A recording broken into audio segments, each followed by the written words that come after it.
자, 보자. 방어작용을 빨리 끝내버립시다. 자, 우리 앞에서 병균, 그 병원체 배웠지? 우리는 전염성인 애들 위주로 배운 거죠. 뭐 세균이니 바이러스니 기타 등등. 그럼 이제 방어작용도 두 가지가 볼 건데, 여긴 뭘 볼 거냐면, 그 병원체들이 나를 향해서 올 거야. 그러면 첫 번째, 외부에서 막아주는 것들. 자, 병원균들이 예를 들어 피부에 닿았어. 또는 내가 숨 쉴 때 들어왔어. 그럼 1단계, 피부에 닿으면 여기 피부에서도요, 여러분 모르게 요 땀샘 여기서 땀과 함께 병균들을 죽이는 그 효소들이 나와. 일단 걔네들도 죽여줄 거고, 그 다음에 만약에 내가 내 몸으로 들어왔어, 숨을 쉬었어. 그러면 사람은 기본적으로 이 안에 이렇게 코털이라는 게 있지. 먼지로 막아줄 거야. 먼지도 막아주고 기본적으로 막아주고 좀 더 들어간다? 그럼 코 안에 점막에는, 사람이 이 코 안에 점막은요 기본적으로 촉촉해야 돼. 그 겨울에 우리 감기 걸려가지고 병원 가면 선생님들이 맨날 하는 얘기가 온도, 습도 얘기 되게 많이 하거든? 멍멍이들도요 코가 마르잖아? 얘가 어디가 아픈가 보다? 이렇게 돼. 그러니까 항상 이 코 안에 이 점막이라고 하는 여기는 항상 젖어 있어야 되는 게, 병균들이 들어가다가 멀리 가지 못하고 점막에 붙는 거야. 요원저리에 잡혀야지 이게 넘어가면 기관지 폐까지 들어가는 거예요. 그러니까 여기서 1차로 막아주는 역할이 필요해. 그래서 그거를 외부 방어라고 부를 거야. 그 외부에서 막아주는 역할은 얘가 바이러스인지 병균인지 먼지인지 뭐 다 필요 없어. 나는 무조건 막아주겠다. 이게 외부 방어고, 만약에 그걸 뚫고 들어왔어. 상처가 나서 감염이 됐어. 그랬을 때 내 몸 안에서 다시 얘를 목표를 대상으로 요 놈을 죽여야지, 이러면 내부 방어가 될 거야. 그게 두 가지. 됐어요? 그 프린트로는 이 페이지 펴보세요. 맞나? 그렇지. 페이지. 아, 맞다. 잠깐만 줄게.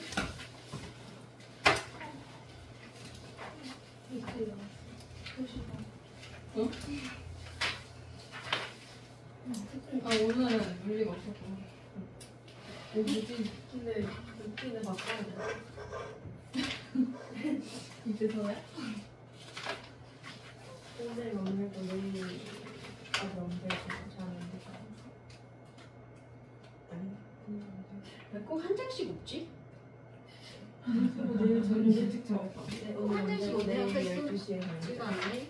내일 12시까지 교정 수 있어. 오늘 2시 반에 일어났으면 될 수 있지 않을까?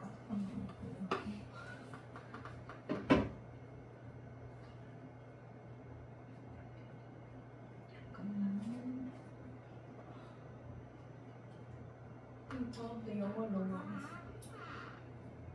국어만 너무 열심히 했어. 급하니까 안 나와. 내가 복사해줘.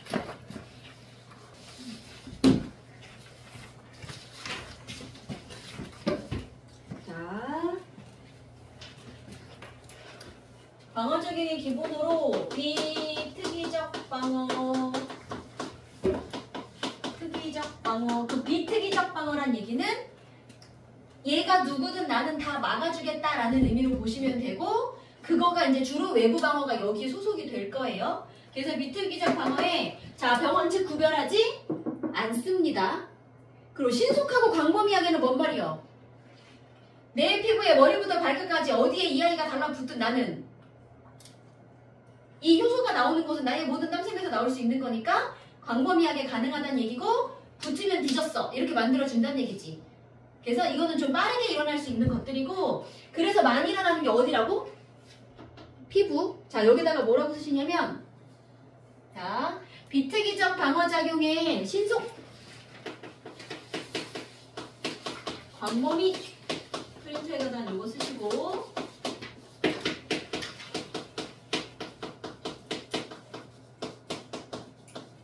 종류 상관없어요. 요 정도만 쓰시면 되고, 그리고 나서 이제 외부 방어, 내부 방어를 나눌게요.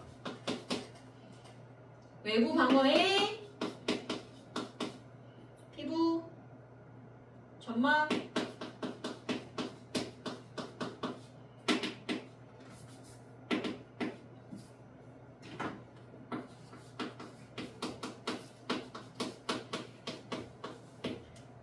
라이소자임이라는 효소가 나와서 저 아이들을 분해를 해주실 거야. 이 친구 하나만 적어 놓을게요.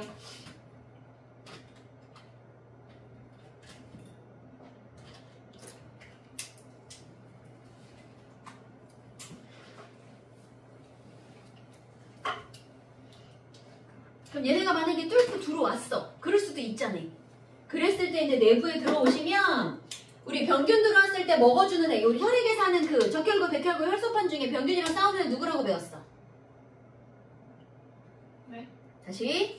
혈액 안에 적혈구, 백혈구, 혈소판이 돌아다니는데 그 중에 병균하고 싸워주는 식균작용이라는 걸 한다라는 거를 셋 중에 누구라고? 백혈구라고 배웠어. 중2 때. 적혈구는 산소 운반을 해요. 이런 거 배웠단 말이야. 백혈구가 종류가 되게 많아요. 사람한테. 장르가 되게 많은데 다 합쳐서 병균하고 싸우는 모든 애들을 백혈구라고 부를 건데, 자, 외부에서 얘네들이 최대한 막아주겠지만 만약에 안 돼서 내부에 침입을 했다. 그러면 이런 식이야. 여기 이렇게 혈관이 있고요. 혈관 내에 백혈구도 있고 뭐 적혈구도 있고. 자, 만약에 상처가 났어. 그럼 가시에 찔렸어. 뭐 칼에 베었어요. 상처가 나서 피가 납니다. 그러면 여기에 이렇게 병균들이 같이 막 묻어서 들어올 거잖아. 그럼 이 병균을 얼른 잡아줘야 나는 안 죽을 거니까. 그러면 얘네가 들어오시면 여기에 살고 있는 어떤 세포 하나가 이 상처에 의해서 파괴가 되는데, 터지는데, 요 세포 이름이 비만세포야. 그렇다고 이게 있다고 뚱뚱해지는 세포는 아니야. 자, 이 비만세포가 터지면 여기서 그 누구지?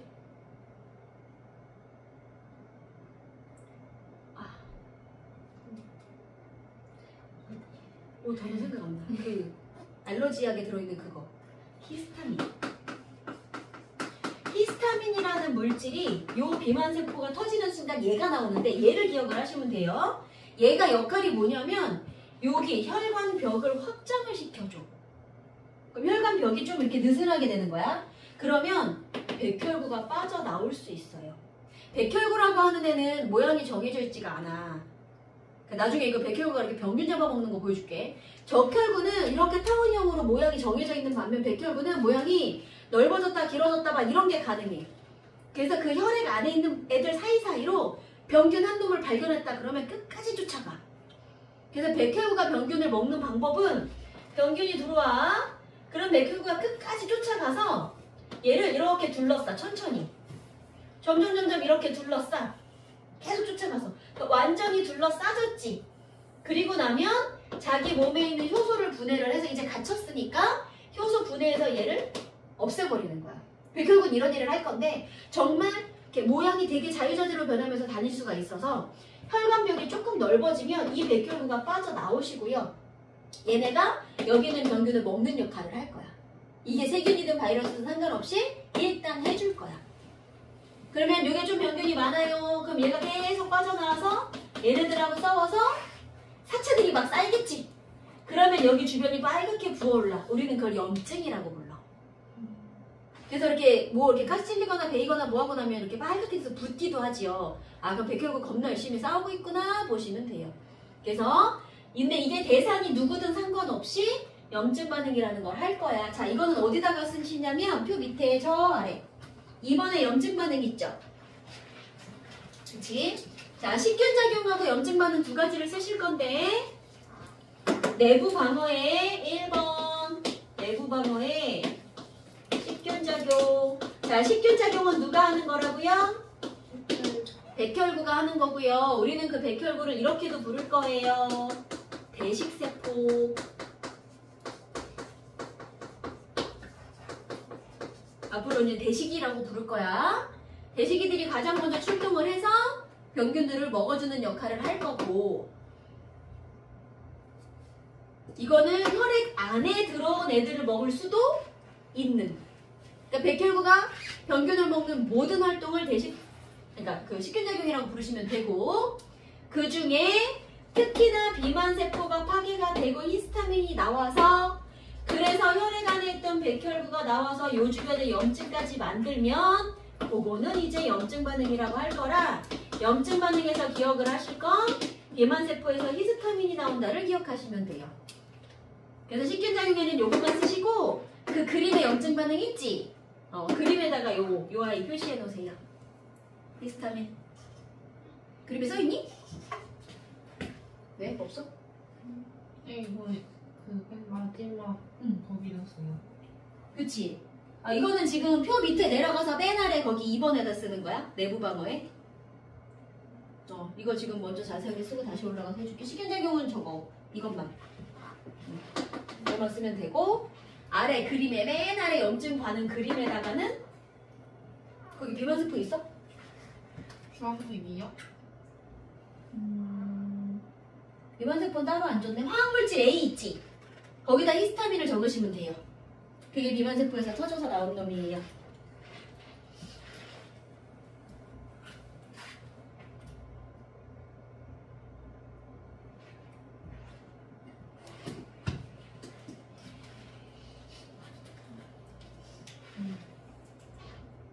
아까 여기 피부 전반은 대표로 라이소자임 정도만 외우실 거고, 여기 지금 자세하게 나와 있기는 해. 근데 피부뿐만 아니라 어디 들어있어? 피부에 있는 땀, 침, 눈물 다 라이소자임이라고 하는 효소가 들어있어요 보시면 되고요. 그지? 자, 그 다음에 점막은 코 안쪽 또는 저기 목구멍 저쪽의 안쪽 이런 데. 그래서 여기 있는 점막에는 점액질들, 여기서도 라이소자임 들어있는 거 맞고, 얘네들이 병균을 더 이상 못 들어가게 잡는 역할을 한다? 그거 기억하시면 되고, 요거 하나만 더 쓰자. 점막에 있는 섬모. 우리 여기 목구멍에 보면 이렇게 우리 감기가 걸렸다. 그럼 감기 걸렸을 때 이렇게 가래가 나오지. 이건 되게 중요한 거야. 여기 안에 목 안에 섬모라고 해갖고 요쪽 방향으로 이렇게 털이 있어요. 위쪽 방향으로. 그러니까 들어가는 건 불편하게 되어 있고 나오는 걸 해주게 되는 거지. 자, 만약에 내가 감기가 걸렸어. 여기를 뚫고 내 감기균이 여기까지 들어간 거야. 근데 폐까지 가기 전에 여기서 지금 싸우는 중인 거야. 그러면 그 병균들이랑 내 안에 있던 뭐 그 대시기들이랑 막 해서 싸웠겠지. 그 싸운 결과물이 가래야. 그럼 이거는 밖으로 뱉어내야 병균이 사라질 거잖아. 그래서 감기 걸렸을 때 이 아이들을 자꾸 뱉어내게 만드는 거고, 그래서 손목 방향도 이쪽으로 생긴 거야. 밖으로 나오게. 돼요? 그래서 피부하고 점막의 라이소잠 기억하고, 점막엔 특히 요거 섬모 하나 더 있다 정도만 적어놓으세요. 간단하게. 여기에 섬모. 이렇게 하고 외부 병원은 좀 빨리 넘어갈게요.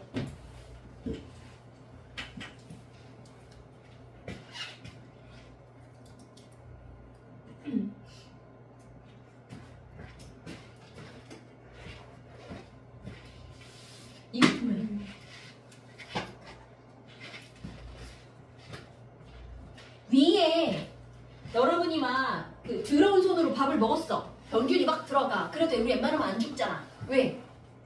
병균 들어가도 위에서 뭐 해줘? 그치. 염산이 기본적으로 웬만하면 죽여줘. 여기 그것도 나와 있는 거야.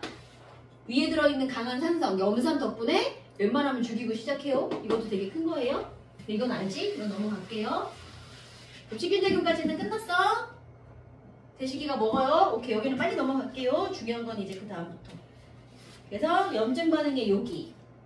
얘 들어와서 비만세포가 터지면 히스타민이 나오고 혈관이 넓어져서 백혈구가 스물스물 나와서 얘네를 먹어요. 이 과정. 이 과정은 이제 그러니까 대시기들이 나와서 얘를 먹는 이 과정. 이 식균작용은 이 이후에 여기가 쌓이면 염증 되는 거고, 그냥 여기까지 끝나면 이걸 다 식균작용이라고 부르는 거고, 요하는 식균작용 포함이고, 식균작용은 이제부터 나올 특이적 방어의 시작점이야. 식균작용, 대시기는 이제부터 계속 나올 거야. 대시기를 이제 볼게요.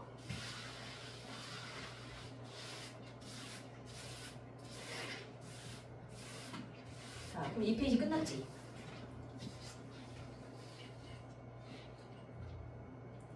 이 페이지 별거 없다. 땀, 침, 눈물에 라이소자임 쓰시면 되고, 기관지에 섬모 쓰시고, 위에 염산 쓰시면 돼요. 네. 다시 1번 정신 딱 차리고 봐봐. 어디였어? 1번에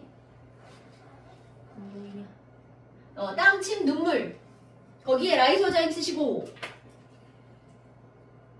그 밑에 2번 점막 중에서 기관지에다가 선모 쓰시고 눈코 만들기. 어디?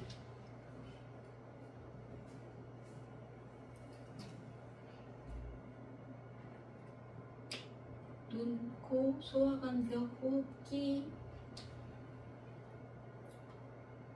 이거 눈물, 콧물, 소화관벽에 있는 그 끈끈한 이거는 다 같이 저거라고 보시면 돼. 그 병균을 이렇게 점막에서 병균을 잡는 역할을 한다.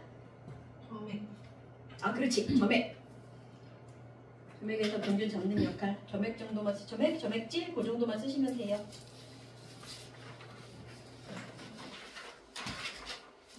됐으면 이제 희귀적 방화작용 가자. 여기서부터 어렵게 나올까? 3페이지 가세요. 네, 피부 땡땡 타는 거는 있어요? 피부하고 땀은 다 라이소자임으로 가져가. 아, 그리고 피부 자체에서도 병균 중에는 산성물질 나올 건데 뭐 그거는 굳이 다 외우지 않으셔도 돼요. 3페이지 가세요. 자, 이제 특이적인 방어를 갈 거고 이거는 무슨 얘기냐면 나한테 예전에 들어왔던 병균인가 아닌가를 판단할 거야. 그래서 그놈이 A라는 병균이 들어왔어? 난 얘를 만난 적이 있어. 다음에 A가 또 들어왔어? 아, 이 새끼가 그 새끼구나. 라고 해서 나는 쟤만 조지러 갈 거야. 그래서 한 놈만 딱 정해서 걔를 잡으러 가는 애. 그거를 위해서 만들어진 아이들이 출동하는 거 우리는 특이적 방어라 그래. 아까 대시기는 어땠니? 그게 누가 들어오든 상관없이 나는 무조건 가서 외부 단백질은 다 먹어버리겠다였지? 근데 얘는 아까 들어왔던 그 아이, 걔랑 맞는 애가 내 몸에 있을 때 그렇게 하는 게 특이적인 방어인데 그러기 위해서 이제 알아야 될 몇 가지가 이름이 나와요. 자, 비림프구, 티림프구라고 하는 림프구가 있는데 얘도 백혈구 종류야. 백혈구 종류 되게 많다 그랬지? 림프라고 하는 곳이 우리 사람의 혈관 있잖아요. 혈관처럼 림프라고 하는 곳도 혈관처럼 퍼져 있대. 그 혈관처럼 생겼어. 그래서 세포를 기준으로 여기가 혈관이야. 혈관하고 세포하고 물질 교환하지? 그럼 세포 사이사이에 이렇게 내 피 안에 들어있던 물이 지나다니면서 물질 교환해. 그리고 일부의 액체는 피로 돌아가고 일부는 림프라는 곳으로 들어가. 근데 이 림프에 누가 사냐면 우리의 면역작용을 담당하는 애들이 막 살아. 자, 여기에 사는 림프에 이건 들어봤어요? 골수? 자, 여기 있는 골반, 이 다리랑 이어지는 이 안쪽에 뼈에 골수라는 애가 있는데 여기에서 여러분의 면역작용을 하는 이 림프라는 애들이 만들어지는 곳이야. 그래서 이게 제대로 만들어지지 않는 사람들이 병에 취약한 백혈병이 되고 백혈구수가 매우 적거나 아니면 정상적이지 않은 백혈구수가 많거나 이런 백혈병이 되는데 그들이 받는 게 골수 기증이야. 그럼 정상적인 사람이 난 골수를 잘 만드는 정상인이야. 그런 사람들이 여기 안쪽에 이렇게 뚫어갖고 여기서 골수 이렇게 이만한 주사기로 빼서 기증해준대. 다시 생겨요. 그렇지. 건강한 사람들은 금방 생겨요. 그래서 나 대학 때 친구가 골수 기증을 했어. 여학생인데 근데 그게 맞기가 되게 어렵대요. 그것도 그러니까 검사하는 거 자체도 어렵고 근데 그럼에도 불구하고 맞는 사람이 나타나서 가서 기증까지 했어. 근데 이거를 뽑는 바늘이 되게 두껍대. 마취는 하겠지만 피부는 안 아플지 몰라도 아마 그 뼈 뚫는 느낌은 좀 날 수는 있겠지. 근데 대단하다. 이거 아직 못 해봤는데. 아무튼 그러봐. 중요한 건 이거야. 골수라는 곳에서 비림프구, 티림프구라고 하는 애들이 태어날 거고요. 비림프구, 티림프구가 태어나는 장소는 골수야. 근데 비림프구는 태어난 곳에서 계속 자랄 거야. 자, 이거는 발생하는 곳, 자라는 곳. 얘는 거기서 계속 자라. 근데 얘는 이사 갈 거야. 어디로 가냐면 가슴샘이라는 곳으로 가서 자랄 거야. 그래서 태어난 곳은 같으나 자라는 곳이 다르고요. 골수, 본과 관련된 뭔가지. 우리가 영어 이름을 다는 모르겠지만. 그래서 얘는 골수에서 계속 자라 번호로 시작해서 B고 이걸로 기억하면 돼. 가슴샘 이 아이가 영어로 T로 시작할 거거든. 그래서 가슴샘에서 자라는 애를 티림프라고 할 거예요. 자라는 곳 위치 아셔야 돼요.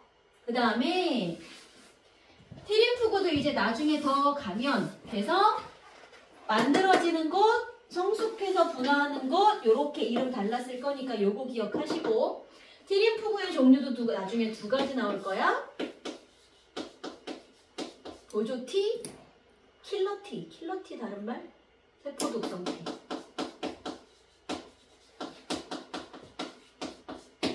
이런 애들이 좀 이따가 일하러 나올 거야. 자, 일단 여기까지만 먼저 쓸까요? 림프. 이번에 특이적 방어의 림프고 보세요. 백혈구의 일종이고요. 어디서 생성된다? 골수에서 생성됩니다. 그리고 B하고 T, 생장하는, 분화하는 장소 따로 적어주세요.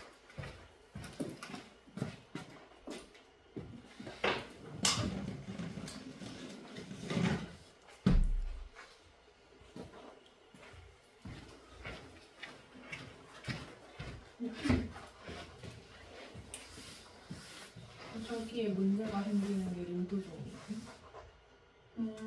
림프는 그러니까 혈관처럼 이렇게 퍼져 있다 보니까 그 림프의 중간중간에 이렇게 마디가 있거든? 림프절이라고 하는 마디들이 있는데 이제 그 마디에 문제가 생겼을 때 림프종 되고 이제 심하면 그게 암으로도 갈 수 있고.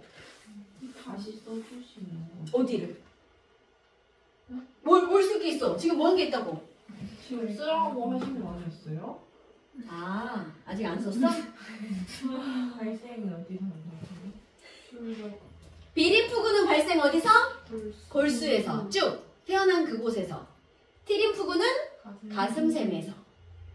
발생은 가슴샘에서요? 응. 생장 아니에요? 발생은 둘 다 골수에서. 생장을 한 놈은 거기 골수, 한 놈은 가슴샘. 어려워 이 말이. 림프구가 발생이 골수에 난다고요? 골수는 둘 다 아니 저기 둘 다 골수에서 발생.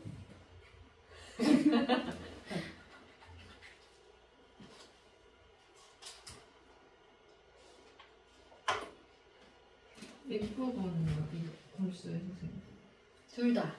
둘 다 기본 골수에서 생성. 됐어요? 오케이. 그래서 거기 있는 그 파란색 혈관처럼 생긴 그게 다 림프라는 장소야. 혈관처럼 생겼지. 징그럽게 많지. 오케이. 그 다음에 이제 또 이 단어를 볼게요. 항원 항체라는 말을 볼게요. 항원은 병원균이라고 생각하시면 돼요. 우리가 앞에서 배웠던 그 뭐 세균이니 바이러스니 그런 병원균도 되고, 상황에 따라서는 뭐 꽃가루, 고양이 털 같은 나한테 알러지를 일으킬 수 있는 것도 항원이라고 부를 거야. 우리 보통은 이제 병원체들을 이렇게 부를 건데, 그래서 항원은 자 어디 갔어? 체내로 침입했을 때 면역 반응을 일으키는 원인을 다 항원이라고 부릅니다. 세균, 바이러스, 곰팡이도 되고 또 먼지, 꽃가루도 될 수 있는 거. 각자 그 알러지가 있는 것들이 하나씩 있잖아요. 아 그럼 다행이고. 나는 고양이 알러지가 없지 않은데 키우고 있어. 그래서 물론 어렸을 때도 키웠어서 좀 이게 생긴 것 같긴 한데, 그래서 이 친구가 오고 나서부터 나는 이제 집에 문을 열고 들어가는 순간부터 막 훌쩍훌쩍 콧물 나고 막 되게 심하면 뭐 재채기에 눈물도 나고 심한 날은 되게 심하고, 그래서 그냥 이렇게 휴지는 달고 자라. 계속 콧물 나. 난 집에 가면. 그래도 이 새끼는 내 옆에 와서 자. 지금 8년째 9년째 그러고 있어. 근데 뭐 아무튼 되게 심하지 않으니까 나도 사는 거지. 그래서 면역작용을 일으키는 원인 물질을 항원이라고 할 거야. 됐지? 문제는 이거야. 항체. 그러면 항원이 들어왔을 때 얘한테 맞춰서 얘랑 싸우러 가는 애가 항체예요. 근데 항체는 평소에 있는 게 아니야. 언제 생긴대? 항원이 침입을 하면 그때부터 생기는 겁니다.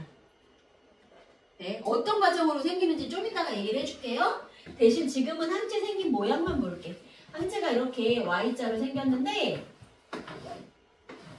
얘가 처음에 공장에서 만들어질 때는 여기 여기가 특별한 모양이 없어.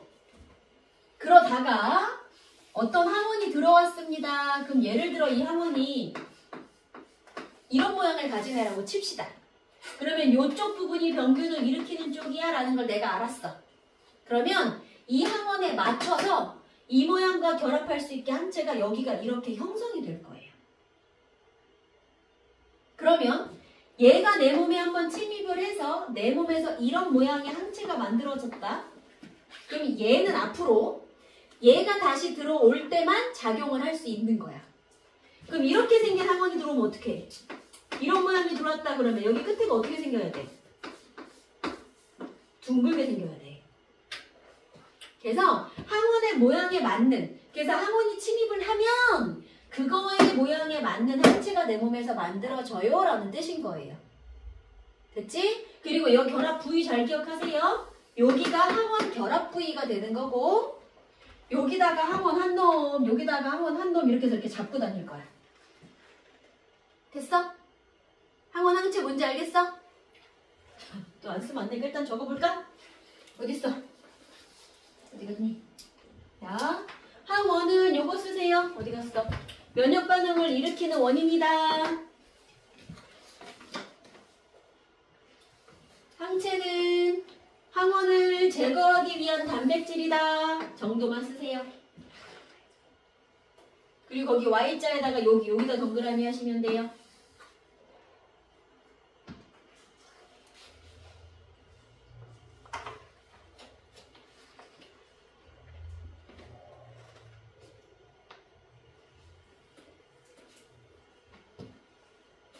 됐나요?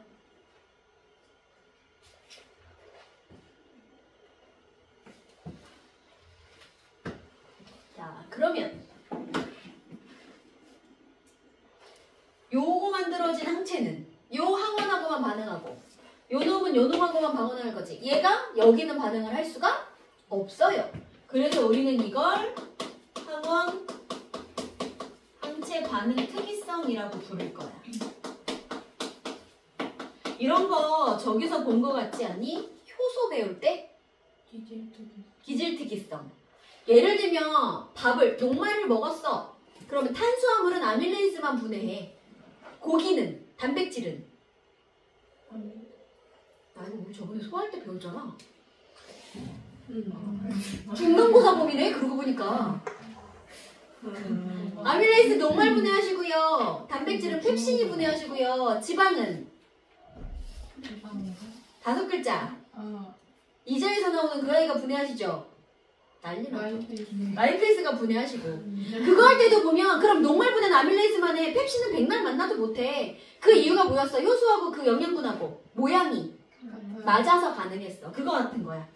그걸 기질특이성이라고 했던 것처럼 얘도 항원항체가 모양이 맞아야 해. 이걸 항원항체 반응 특이성이라고 부를 거야. 됐어요? 오케이. 자, 이제 기본적인 빌드업은 된 것 같고 넘어갑시다. 자, 페이지 가세요. 이제 여기가 하이라이트야. 여기에 뭐라고 적어야 돼? 어디? 뭐 안 적어도 돼. 알잖아. 뭐 별거 있어? 이런 거 적지 마. 됐어. 자, 이게 됐으면 이제 특이적 방어를 본격적으로 들어갑시다.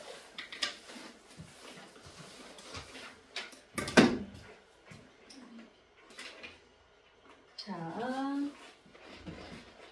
2페이지야. 4페이지가? 4페이지.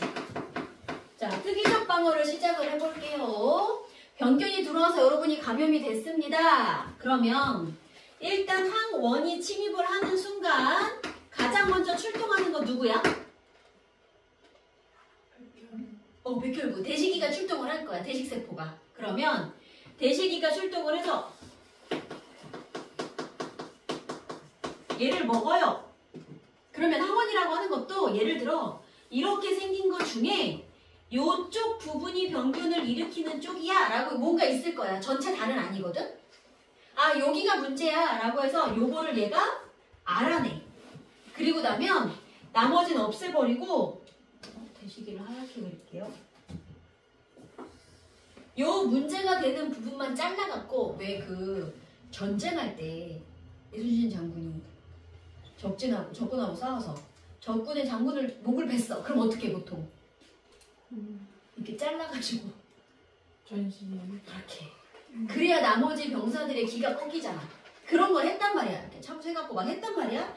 얘가 이 원인이 되는 부분을 자기 몸에다 붙여. 자, 이렇게 생긴 게 문제야. 라고. 이걸 우리는 항원 제시라고 해요. 대시기가 쟤를 먹고 문제가 되는 부분을 자기 몸에다 붙여서 자, 이렇게 생긴 부분이야 라고 알려주면 그러면 이제 누가 올 거냐면 보조트림프구가 쫓아와서 자, 얘가 어떻게 생기는 어떤 부분이 문제가 되는지에 대한 정보를 전달해주는 애야. 전쟁 났어. 우리 가장 먼저 뭐하니? 저기서 여기서 막 싸우고 있는 동안 한 놈을 보내갖고 파발을 보내든 뭐라든 보내갖고 자, 너 가서 다음 팀한테 알려. 이런 거 하잖아. 얘는 그 역할인 거야. 그럼 얘는 자, 이렇게 생긴 부분이 문제래 라고 자기가 모양을 이렇게 외워서 가는 거야. 누구한테 갈 거냐면 자, 이제 두 군데로 갑니다. 세포 독성 T림프구한테도 가고 B림프구한테도 갈 거야. 가서 정보를 전달하겠지. 요렇게 생긴 게 문제래. 그러면 얘는 오케이, 이렇게 생긴 거 붙어있는 새끼들을 다 죽이면 되겠구나 라고 인식을 하고 어디로 가냐면 여기에서 자, 병원균이 들어왔어. 여기 세포들이 이렇게 있어. 그럼 대시기가 나와가지고 이 새끼들을 열심히 싸우게 하겠지만 얘네들의 번식 속도가 되게 빨라요. 세균 같은 애들이, 대장균 이런 애들은 2개, 4개, 8개 되는 속도가 엄청 빠르다 보니 대시기가 먹는 게 한계가 있어. 좀 느리게 해줄 뿐.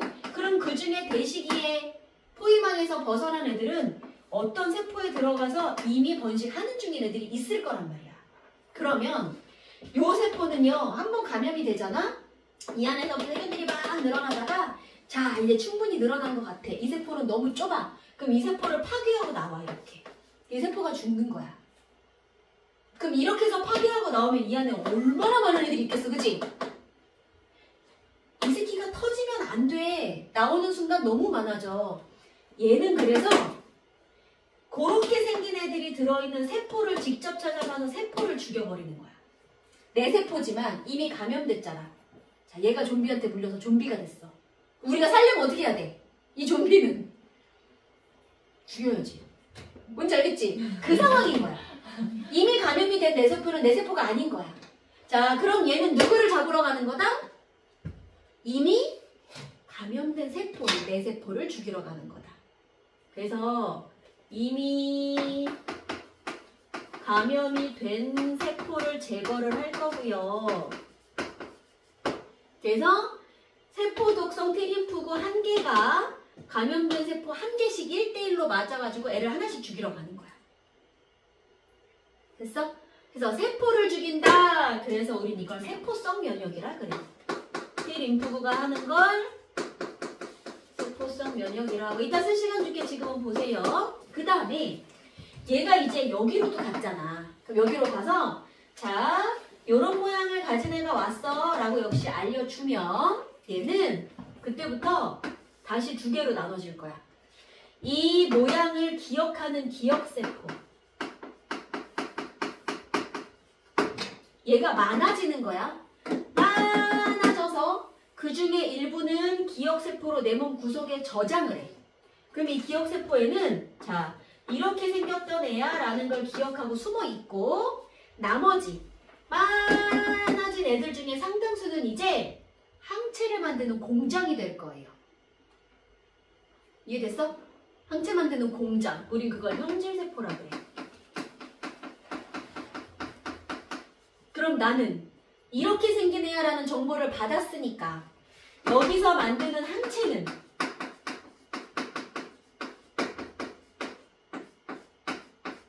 이렇게 비어있는 그 Y자 모양, 비어있는 팔을 가지고 태어난 애들이었을 건데 여기에 이 정보를 받았으니까 이제 이 항체의 이 부분은 이렇게 뾰족한 상태로 만들어서 다량으로 이 모양으로 만들기 시작을 합니다.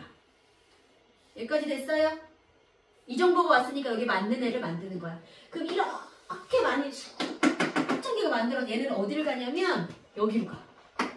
대식이가 여기 아까 들어온 애들을 열심히 싸우고 있잖아. 얘가 싸우면서 학원 제시를 해가지고 저기 가서 항체를 지금 만들어 갖고 왔지. 그럼 이 항체들이 출동해서 이제 뭐해? 내가 대식이가 감당할 수 없는 얘네들을 잡을 거야. 어떻게 잡을 거냐면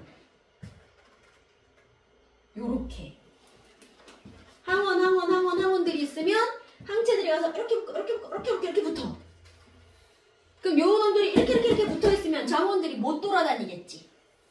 저 병균이 돌아다니는 순간 세포 여기저기 가갖고 세포 안에 들어가서 그 세포 안에 막 거기서 번식하고 세포 터뜨리고 죽이고 할 거니까 이 새끼들 못 돌아다니게 얘네들이 막 잡아. 돼요? 이렇게 발을 묶거나 그럼 나중에 대식이들도 수강을 다 녹여버릴 거야. 그 항체 역할이 되게 중요한 거예요. 됐어요? 오케이. 그래서 여기는 이렇게 만들어진 세포 독성 트림프구는 자기가 직접 감염된 세포를 죽이러 가고 비림프구는 공장을 만들었잖아. 자기는 안 가. 공장을 만들어서 싸우러 가는 병균을 그 일꾼을 만들어준 것 뿐인 거지.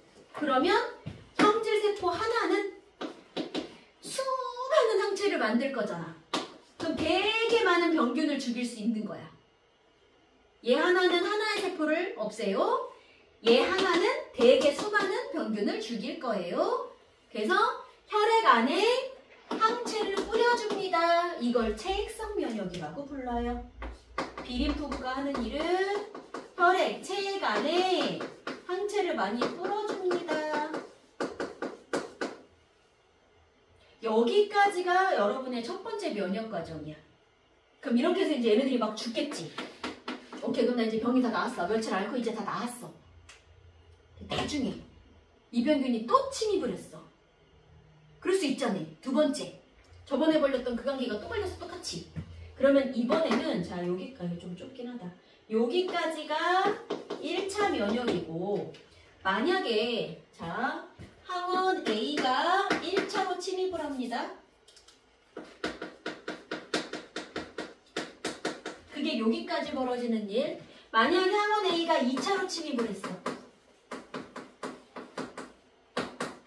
아까 그 놈이잖아. 나는 얘를 모양을 기억하고 있거든.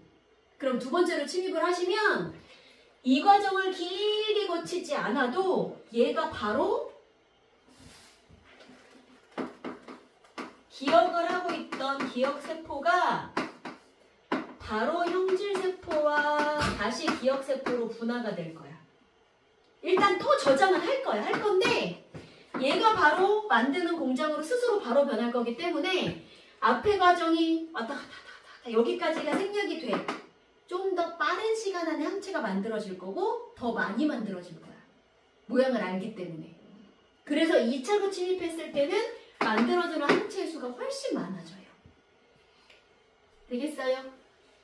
오케이. 일단 여기 1차 침입 요 과정까지 그리고 2차 침입해서 여기까지 거기 밑에 빈칸에 써보세요.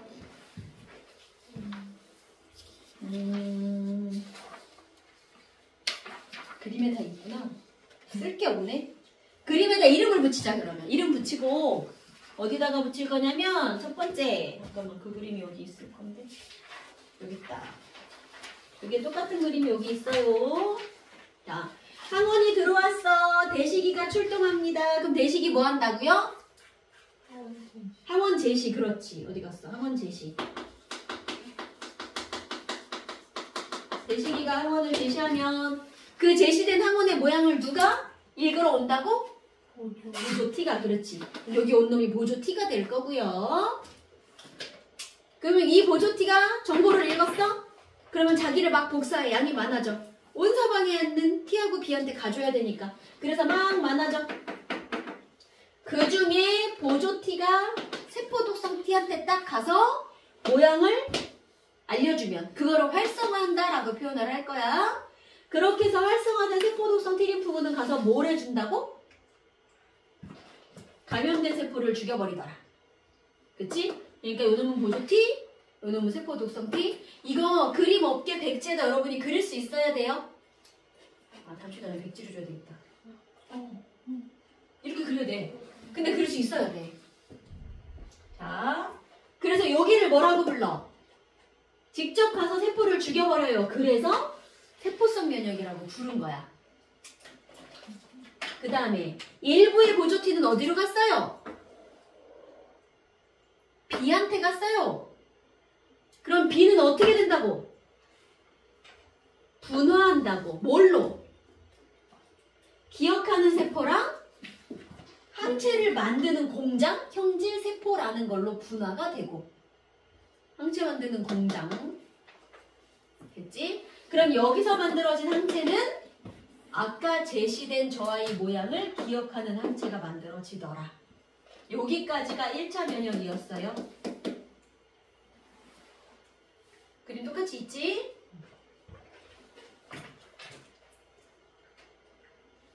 그럼 밑에 세포성 면역에다가는 뭐라고 쓸까요?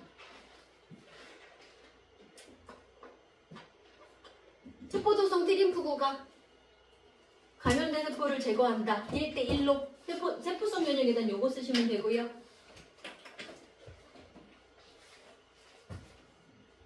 왜 하나 제거하고 또 제거 못해요? 얘도 되게 많지, 양이. 되게 많으실 거야, 세포도성 트림프도. 한동안 하나씩 제거한다 하더라고. 자살특공대 같은 느낌? 자살특공대요? 그 일본이 되게 많이 하던 거 있잖아. 카미카제. 전투기 탄치로 그냥 나는 적진으로 들어가는. 내가 몸이 생하여 적을 열어서 죽이겠다. 일본이 제일 많이 하던 그런 거. 자, 그 다음에 그럼 체액성 면역엔 뭐라고 쓰실 거예요? 비림푸구 형질세포에서 항체를 만들어. 그래서 체액으로 보내준다. 비림푸구 형질세포에서 항체를 생성하여 체액으로 보내준다. 그럼 체액성 면역이 되시겠지.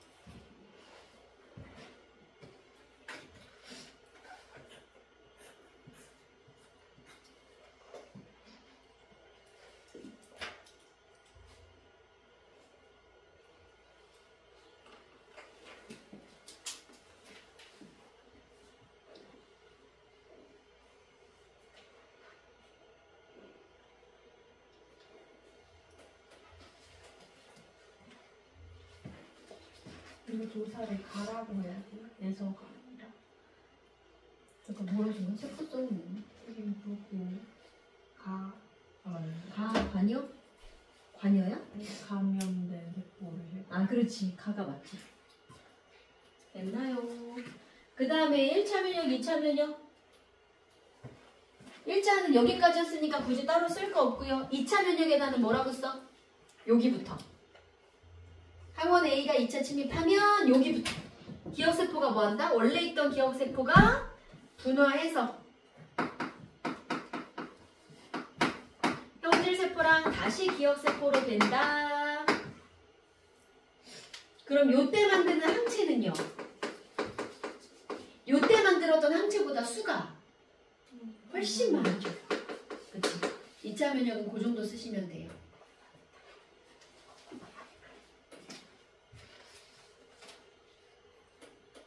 그러면 이제 나머지는 문제를 풀면 되겠다.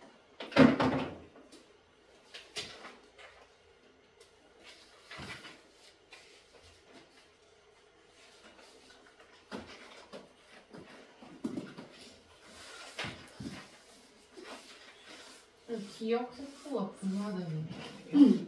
기억세포가 몇 개가 만들어져서 일부는 기억으로 남고 일부는 형제세포가 되는 거야.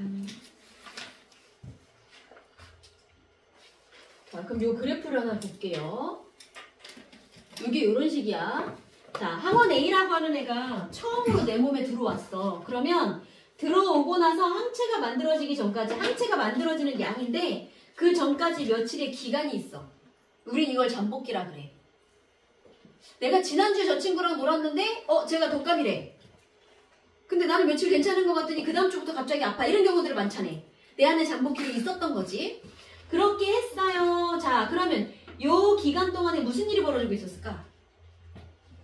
항체가 만들어지기 전까지 이거 하고 있는 거야.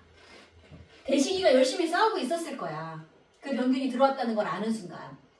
그때까지 그래서 시간이 걸려요. 항체가 만들어지기 전까지. 뭐 짧으면 하루 이틀, 뭐 길면 일주일도 걸리고 할 거야. 그렇게 해서 이제 본격적으로 항체가 만들어집니다 라는 얘기는 비림프구가 일을 시작을 했어요. 형질세포가 일을 시작을 했어요 라는 얘기고, 그때 만들어진 항체는 양이 좀 많지는 않아. 근데 어쨌거나 그 아이들이 나와서 얘네를 다 죽였어. 그러면 이걸 죽이고 남은 항체들은 어떻게 되게? 항체 성분이 뭐였어? 단백질이었어. 그럼 효소들이 나와서 분해시켜. 버리면 아깝잖아. 분해시켜서 몸에서 다시 흡수할 거야. 그래서 항체는 일이 다 끝나고 나면 줄어드는 게 정상이야. 자, 그렇게 한참 지나다가 똑같은 병균이 한 번 더 들어온 거지. 그럼 이제 무슨 일이 벌어져? 또 들었으니까. 아까 그 기억세포가 분화해서 바로 이거 만들 거고, 그러니까 뭐 잠복기 됐고 되게 짧은 시간 안에 형질세포 만들고, 그래서 항체의 수도 되게 많아질 거예요. 그럼 얘들아, 기억세포가 존재하는 건 어디쯤부터니?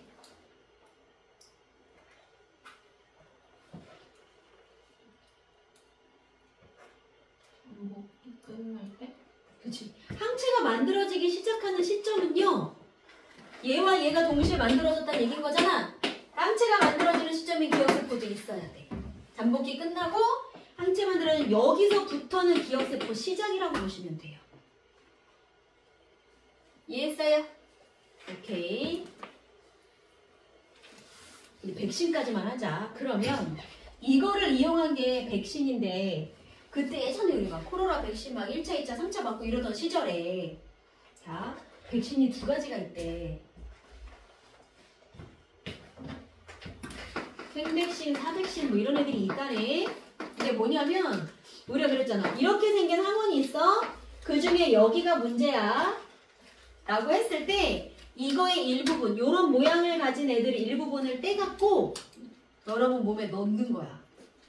근데 이게 독성을 얼마나 약화시켰냐에 따라서 백신의 종류를 나눌 건데, 그럼 봐. 이렇게 생긴 애를 여러분의 몸 안에 독성을 약화시켜서 소량으로 넣었다는 얘기는, 그래서 백신 맞기 전에 내가 좀 오늘 컨디션이 너무 별로야. 요즘 열도 나고 아픈 것 같아. 그럴 때 이거 맞으면 그냥 걸릴 수도 있대. 백신은 건강할 때 맞는 거야. 나한테 그냥 병균 넣은 거잖아. 다만 조금 약하게. 그럼 어떤 일이 벌어지라고? 이거 하라고. 자, 이 주사 맞으면 가서 니네 몸에서 이런 일이 벌어질 거고 너는 며칠 동안 열이 날 수도 있어. 이건 거야. 목적은 뭐냐면 이걸 만드는 게 목적이에요. 백신은. 입안은 쭉 해서 여러분 몸에 기억세포가 생겼다. 오케이, 난 이제 요 놈을 기억하는 기억세포가 내 몸에 있으니까 다음에 진짜 코로나균이 제대로 빡 들어왔을 때 이제 누가 해? 2차 침입이잖아. 바로 분화해서 한 번에 만드는 항체 양이 많아서 바로 나을 수 있게. 이게 백신의 목적이야. 그러니까 백신은 결국 뭐를 만드는 거다? 기억세포. 그걸 만드는 게 목적이야. 오케이. 그래서 어디 갔냐면 백신은 질병을 예방하기 위해 체내에 주입하는 항원을 포함하고 있는 물질이다.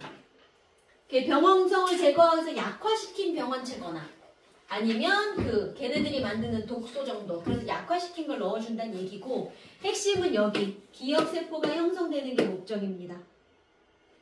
이렇게 줄을 치시면 되고요.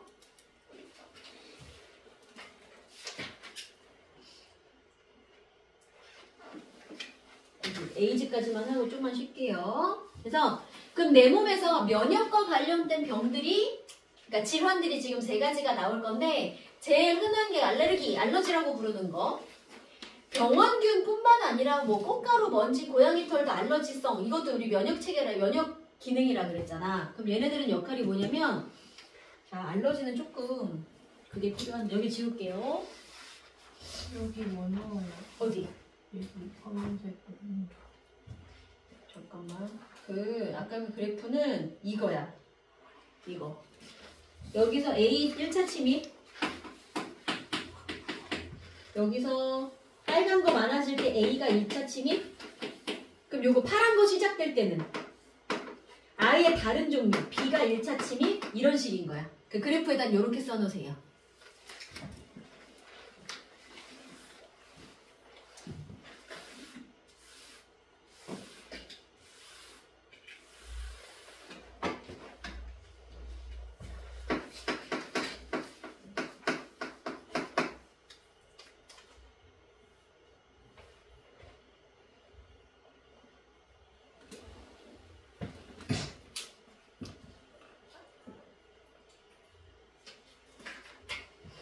됐나요?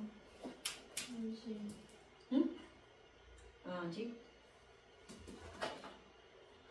다시 해줘? 됐어? 그러면 알러지 왜 그림이 없지? 알러지 일단 보자. 우리 거기 프린트 알레르기 그림 줬죠? 걔도 가끔 물어볼 거라. 자, 알레르기는 어떻게 일어날 거냐면, 자, 처음에 항원이 한번 침입을 합니다. 그럼 누구 출동했어요? 4페이지. 대시기가 출동을 할 거야. 오케이. 항원이 침입하면 대시기가 출동을 할 거고, 그러면 대시기가 거기 뭐야? 항원 제시도 할 거고, 그렇게 해서 기타 등등 어디까지 만들어지냐면 항체까지 만들어질 거야. 자, 항체 만들어졌어. 근데 이제 문제는 이거야. 이때 만들어진 항체가 비만세포에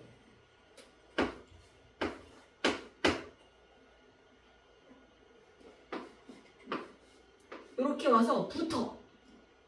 비만세포에 이렇게 몇 개가 붙은 채로 1차 면역이 끝날 거야. 끝이야 이거는. 그래서 얘가 들어오면 얘 나타났지. 그래서 나중에 비림프고 분해해가지고 항체까지 만들었지. 그리고 쟤네들 다 죽이고 남은 항체들이 비만세포 표면에 이렇게 붙은 채로 1차 침입이 끝났어. 여기까지는 내 몸에 아무 변화가 없어요. 문제는 얘가 2차로 한 번 더 들어왔어. 다음에 꽃가루가 또 들어왔어. 그러면 얘를 기억하는 항체가 여기 있잖아. 그치? 그러면 여기에 와서 제가 바로 붙어버리면, 자, 여기 와서 대시기, 대시기가 아니지.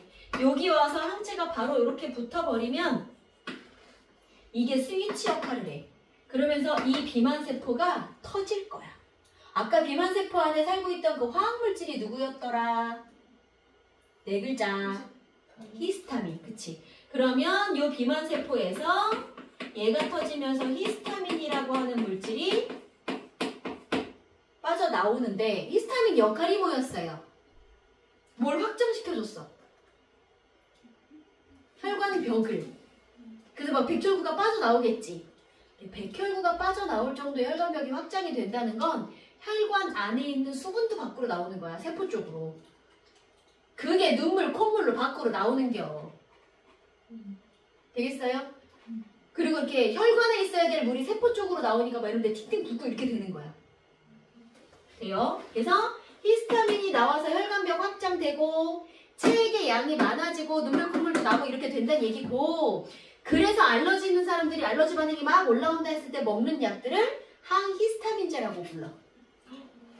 들어본 거 같지? 이 새끼가 나오면 안 되겠거든. 됐어요? 이게 알러지야? 이게 비만세포에서 히스타민이 나올 거야를 기억하세요? 그게 막 눈물, 콧물, 물로 나와요. 그 다음에 요거 2개.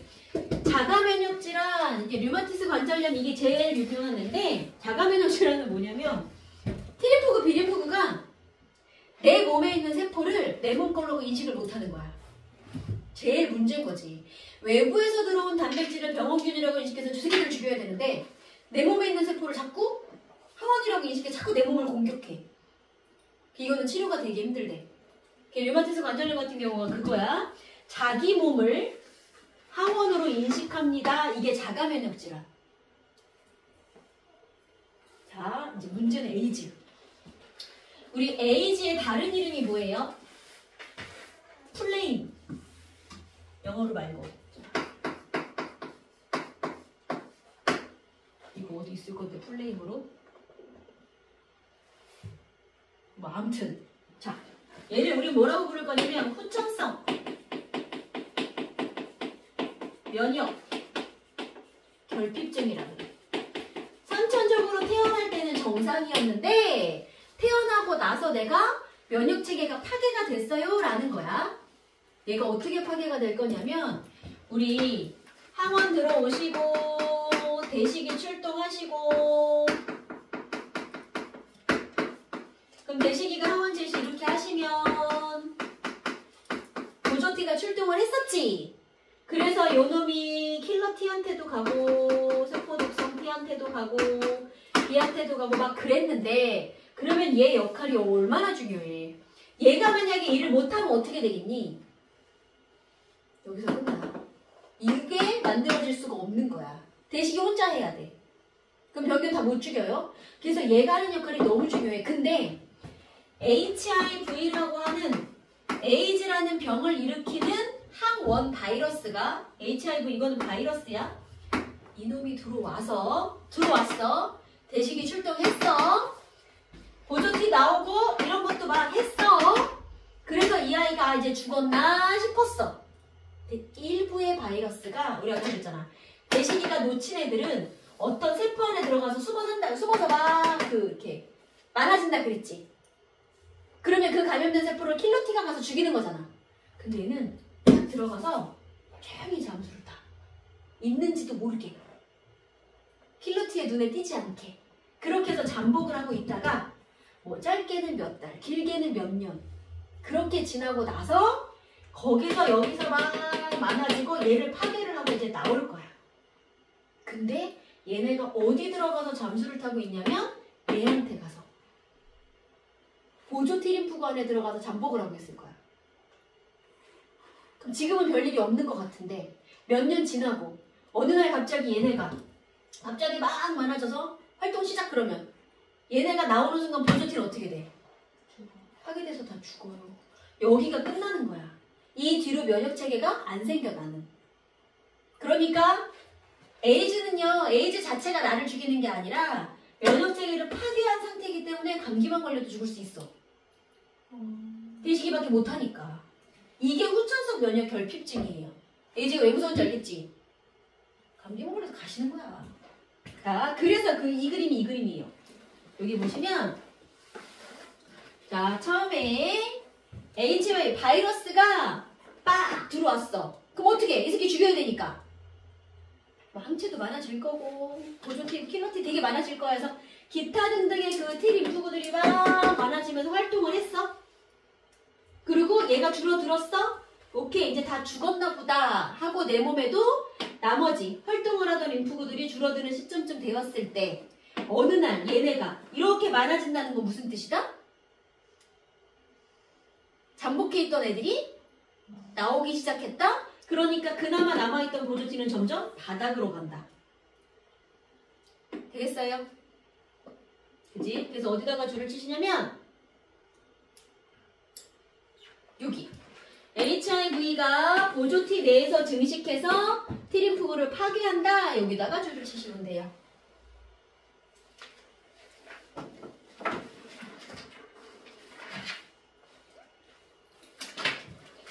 우리 좀만 쉬었다 할까? 응.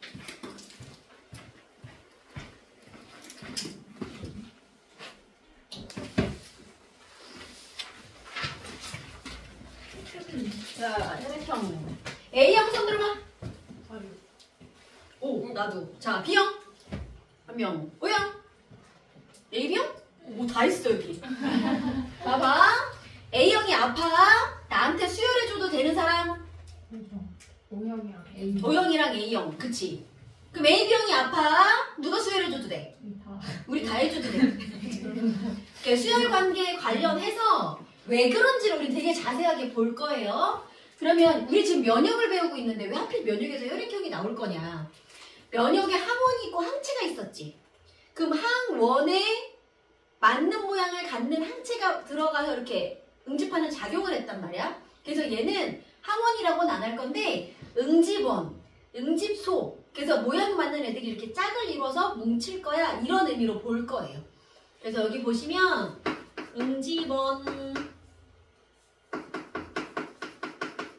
응집소, 응집원은 어디에 있냐면 적혈구에 있고요. 응집소는 혈청에 있다고 얘기를 할 건데 혈청이 어디게? 혈장은 어디야? 혈액형 다 배웠는데? 혈액 안에 적혈구, 백혈구, 혈소판 그 나머지 물 다 뭐라 그랬어? 이게 혈장이고 이 혈장 안에 뭐 이렇게 면역 단백질 뭐 이런 것들이 좀 떠다니고 그리고 나머지 그러니까 혈장이랑 혈청이랑 비슷하다고 보시면 돼요. 여기 피 안에 있는 물이라고 생각하면 돼. 그러니까 여기에 응집소가 떠다닐 거고요. 적혈구 표면에 응집원이라는 애가 이렇게 붙어 있을 거야. 됐지? 자, 그러면 내가 혈액형이 A야, B야, AB야, O야 내 혈액형에 이거를 붙인 방법이 내가 가지고 있는 응집원이 뭐게 이거 가지고 이름을 붙였다고 생각을 하시면 돼요. 그럼 예를 들어 적혈구 표면에 여기 있다. 자, 적혈구 표면에 뾰족뾰족한 걸 가지고 있는 거. 이 뾰족뾰족을 응집원 A라고 불러. 동글동글한 거를 응집원 B라고 부릅시다. 그럼 나는 내 혈액 적혈구에 응집원 A를 가지고 있냐 B를 가지고 있냐 가지고 혈액형 이름을 붙였어. 그럼 A, B형은 뭐겠어? 둘 다. 다 가지고 있는 거. 그래서 여기 A도 있고 B도 있는 거야. 됐지? 아, 그래서 얘는 두 개를 다 가져요. 그럼 O형은 적혈구 표면에 아무것도 없어요. 이게 혈액형을 붙인 방법이야. 자, 응집소는 뭐냐면 예를 들어 응집원 A가 세모로 생겼어. 그러면 이거의 짝꿍인 응집소는 이렇게 맞아야지 둘이 응집을 해. 그래서 A의 짝꿍 응집소는 알파라고 부르고 그러면 B 짝꿍 응집소는 이렇게 모양이 맞겠지. B의 소문자 뭐라 그래? 베타라 그래. 그러면 A 응집원을 갖고 있는 내가 내 피 안에 알파가 있으면 어떻게 되게? 둘이 모양이 딱 맞으면 응집원 뭉친다는 얘기거든. 내 피가 굳어요. 난 가는 거야. 그러니까 A를 가진 나는 내 피 안에 알파가 있으면 안 돼. 대신 베타라는 응집소를 갖고 있을 거야. 반대로. 이해됐어요? 알파 있으면 안 되겠지? 그래서 얘는 응집소를 반대로 베타를 가지고 있고 얘는 알파를 가지고 있을 거야. 그럼 AB형인 사람은 응집소 뭐 있어야 돼? 있으면 죽어. 그치? 없어야 돼. 이 사람은 응집소가 없어. 대신 O형인 사람은 응집소가 다 있는 거야. 되겠어요? 자, 이거 표에다가 천천히 채우고 이거 먼저 외우세요. 혈액형에. 채워져 있니 설마? 없어야 되는데. 알파벳으로 다시 쓸까? A, B, 알파, 베타로 다시 써서 외우세요.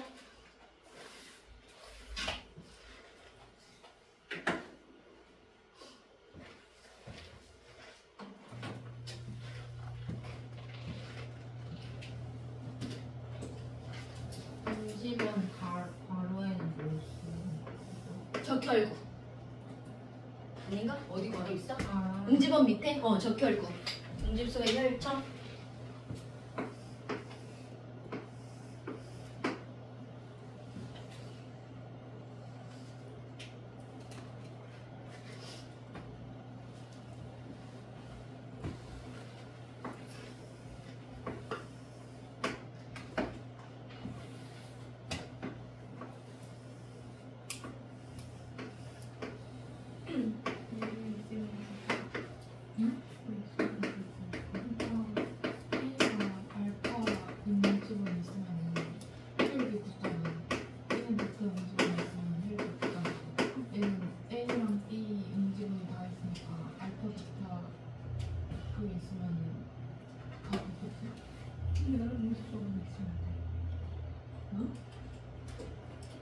뭐가 궁금한 거야? 응집소가 아까 멍때렸더니 이해가 안 돼. 어머!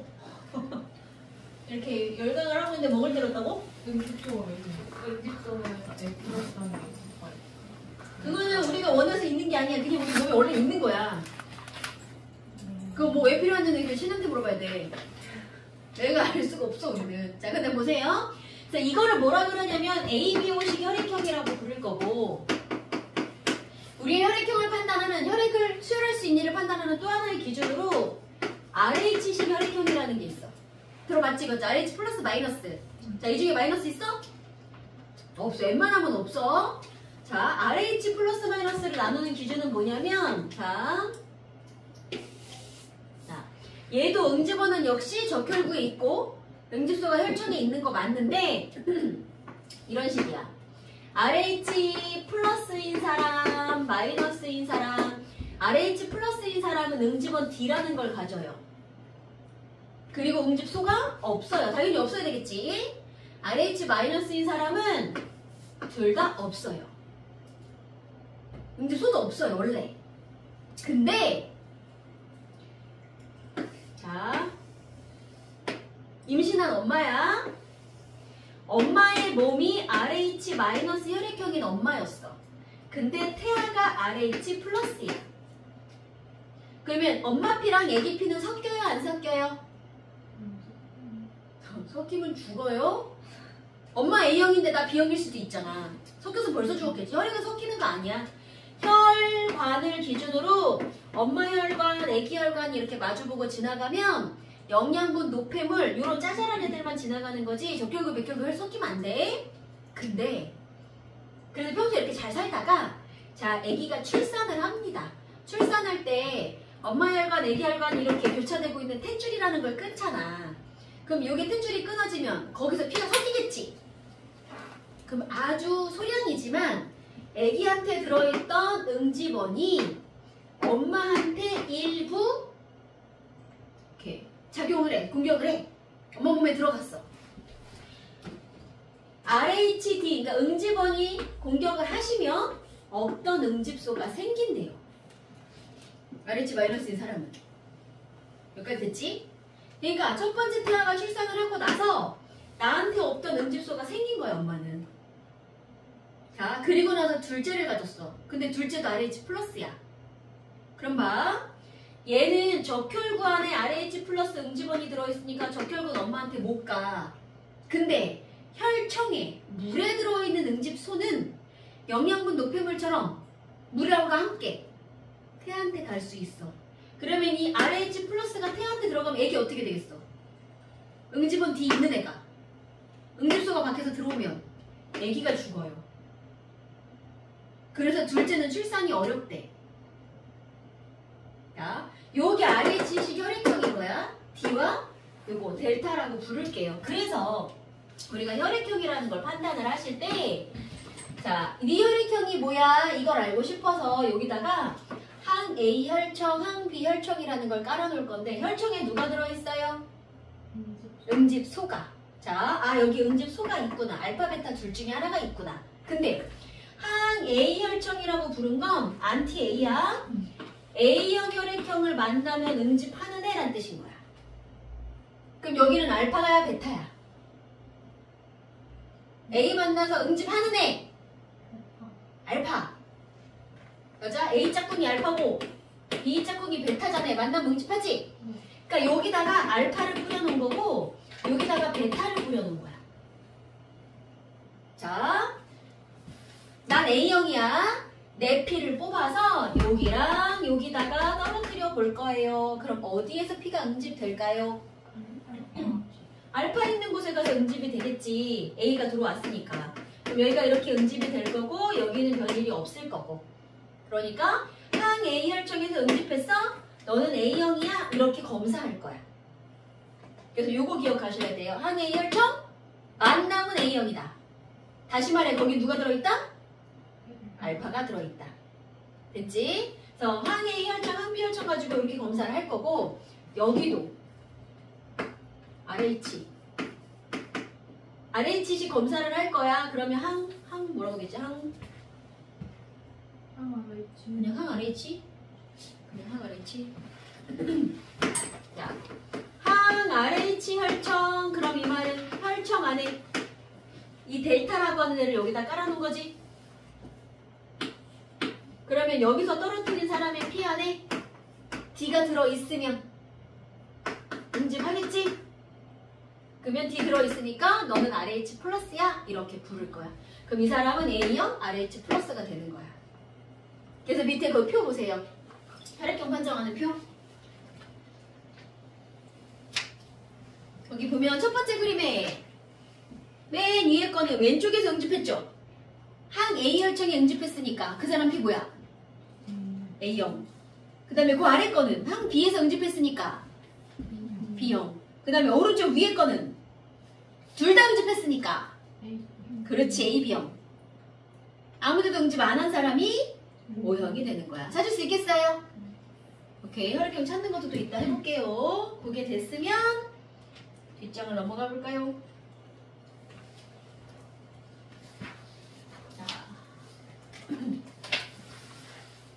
요 RH 혈액형 판정할 때 나왔던 게 요 실험이었는데 붉은 털 원숭이라고 하는 이 아이가 RH 응집원 즉 D라고 하는 거를 피 안에 갖고 있는 애였나 봐.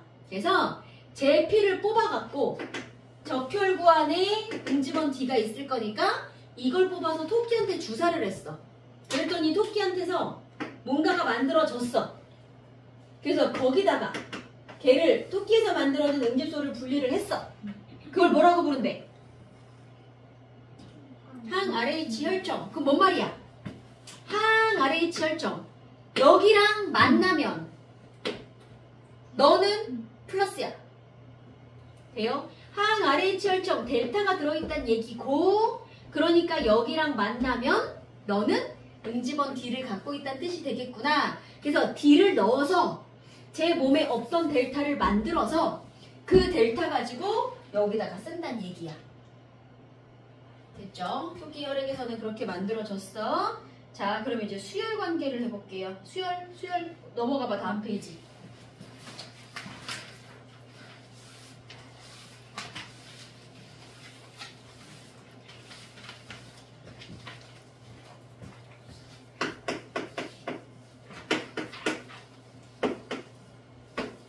자, A형은 A형끼리 혈액 주고받는 건 당연히 가능해요. 끼리끼리는 역시 무조건 가능해요. 자, 이제 타 혈액형끼리 봅시다. 그러면 A가 엄마야. 자, A는 응집원 뭐 가지고 있어?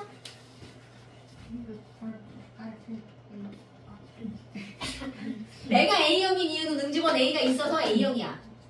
그치? 그럼 난 응집소는 뭐 갖고 있어? 그렇지. 이렇게 갖고 있어.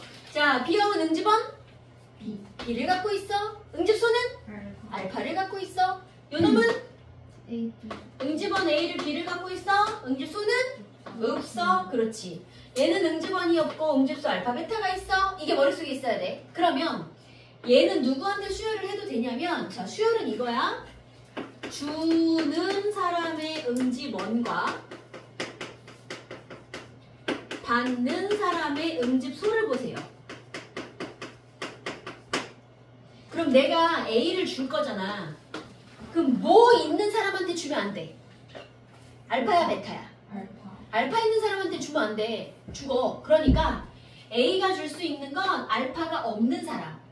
베타밖에 없는 얘. 또는 알파 베타가 없는 얘만 줄 수 있다는 얘기야. 알파 없는 사람. 알파 있는 애들은 못 줘요. 얘가 얘한테 줄 수 있어요. 그럼 마찬가지 B가 줄 수 있는 건 나는 B를 갖고 있으니까 베타 있는 사람한테 주면 안 돼요. 그래서 베타 없는 얘한테 주거나 끼리끼리 주거나 였어요. 그럼 얘는 주는 사람한테 응집원이 없잖아. 그러니까 다 줘도 된 거야. 그래서 O는 다 줘도 돼. 그런데 문제는 뭐냐면 하얀색이랑 핑크색의 차이는요. 줘도 돼. 얘가 줄 건데 근데 내 피 안에도 어쨌건 알파 베타가 있잖아.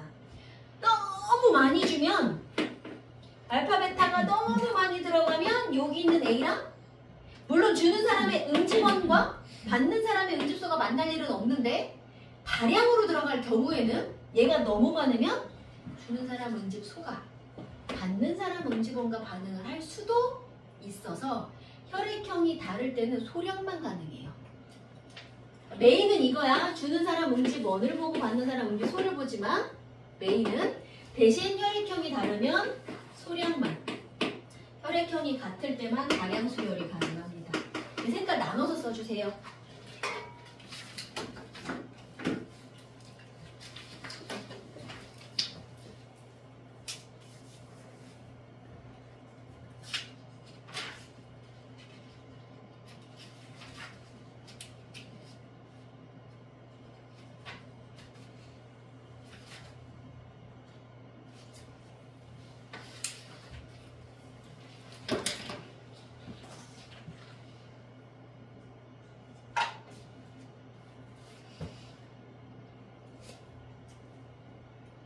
혈액형이 생각보다 빨리 끝난 것 같아. 64쪽 하나만 하고 가자. 파이팅.